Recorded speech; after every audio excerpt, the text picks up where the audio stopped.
Well, hi there, Kingfisher. At the time of recording this, it's August.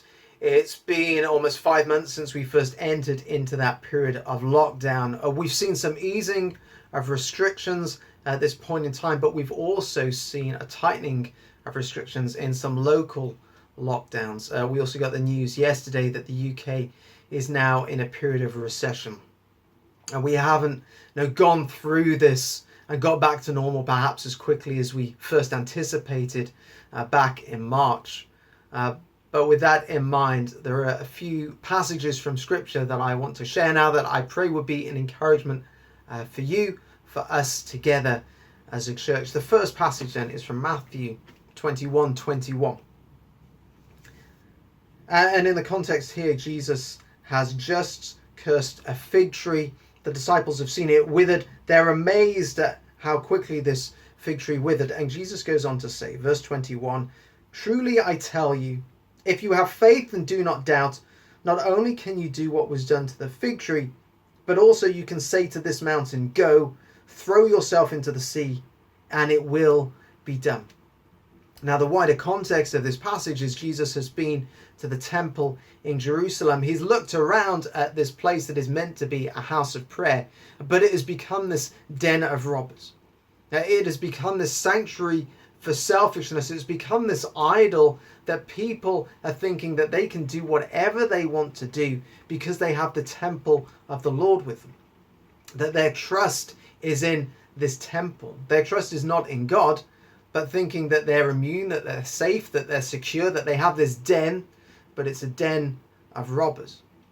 And Jesus has cursed the fig tree. He's given this a prophetic picture of what is going to happen to the Jerusalem temple, and then goes on to say to the disciples that not only can you do what was done to the fig tree, but you can say to this mountain, and I think in the context being the Jerusalem mountain, go throw yourself into the sea and it will be done.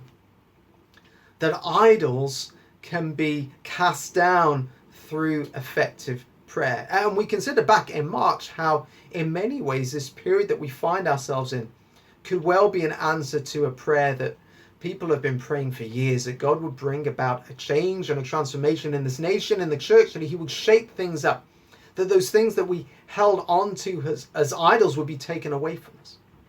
Now, and we have been seeing some of that happening, especially at the beginning of lockdown. Not only in local churches, but also across the nation, that people realizing that what their hope and security was in is no longer there. Now, as time has gone on, as restrictions have been lifted, people's focus has started to turn back to these idols. But as we've seen, there are new challenges that are facing us this time of recession. We don't know whether there's going to be local lockdowns in this area. We don't know whether there's going to be the need for a greater lockdown at some point in time. But this mountain, this idol, has been cast into the sea. And our hope is not to be in that mountain and seeking to restore and get back to that again.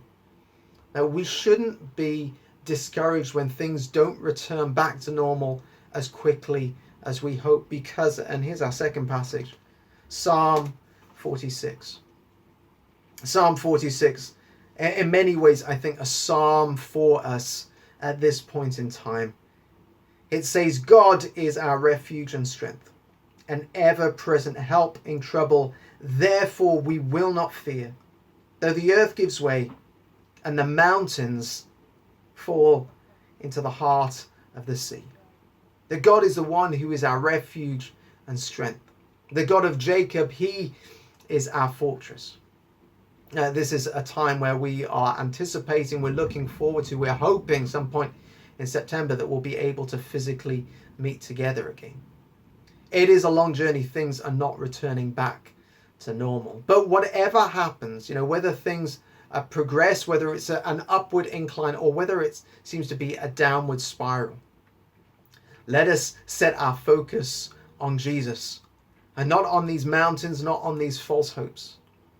But may our focus be on Christ. May we continue to encourage one another, whether we are able to physically gather or whether we're doing it on a one-to-one basis in groups of 6 in 2 households over the internet. Let us continue to encourage one another, to set our focus on Jesus. The God of Jacob, he is our fortress. God is our refuge, our strength, and ever-present help in trouble. Therefore, we will not fear though the earth gives way and the mountains fall into the heart of the sea.